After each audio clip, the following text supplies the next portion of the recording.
Little Monsters.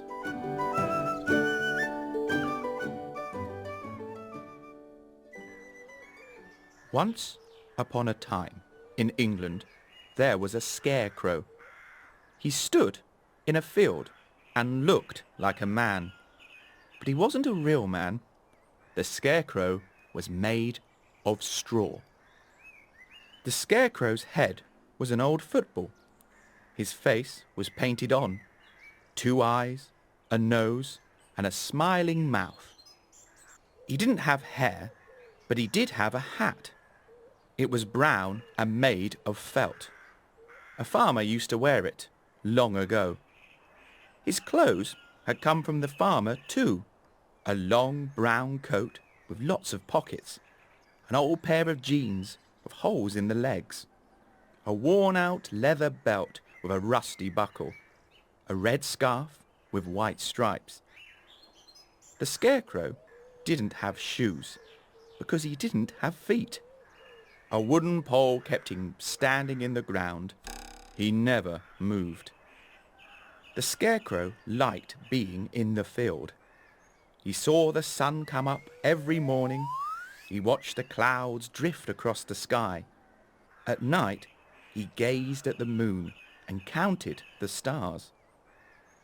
He enjoyed his job. He scared away the crows, the big, clever black birds that made trouble on the farm. They stole the seeds when they were sown.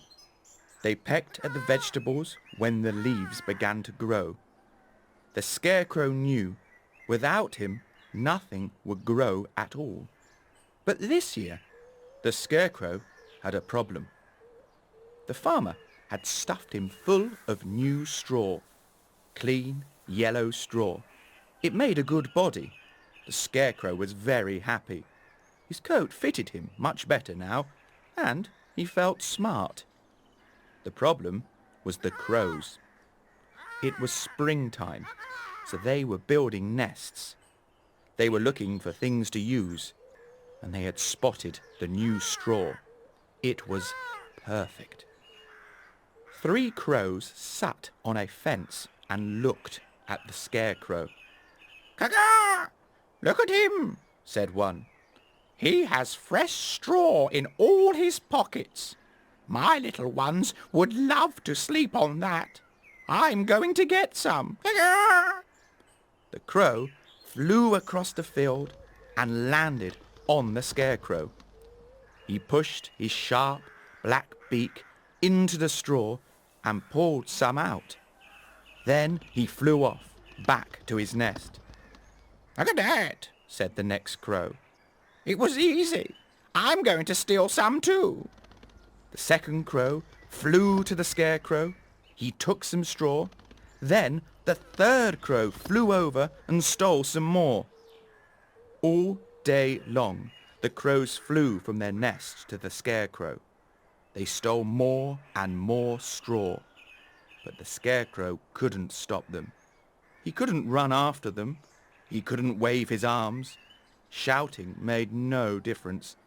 They simply laughed and took more straw. By the end of the day, he was looking thin. "Oh no," he said. "What am I going to do?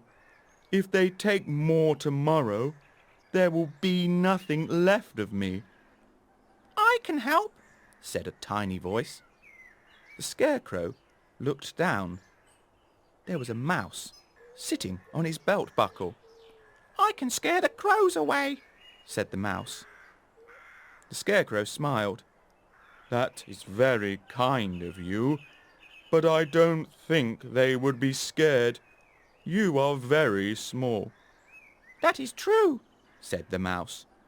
"But I have lots of friends, and I have an idea." He climbed up to the scarecrow's ear and whispered something. The scarecrow smiled again. "My little friend," he said, "I think that might work."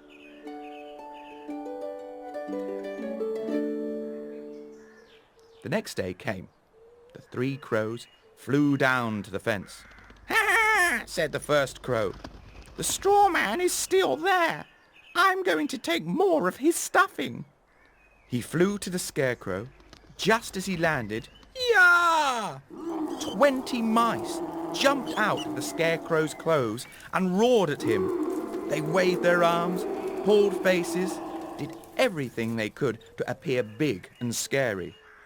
The crow flew back to his friends in horror. "Monster!" he wailed. "A monster attacked me! It was horrible! It had 20 heads! I'm not going back there, ever! Ah!" He flew away, and he didn't come back. "What a baby," said the second crow. "I'm not scared. I'm going in." He flew to the Scarecrow and... Yah! The crow sped back to the fence. "It's true," he cried. "There really is a monster hiding inside that straw man. I saw it." Grrr! He flew away and didn't come back. The third crow watched him go. "Ah," he said. "I'm not going there. I have enough straw in my nest." He flew away.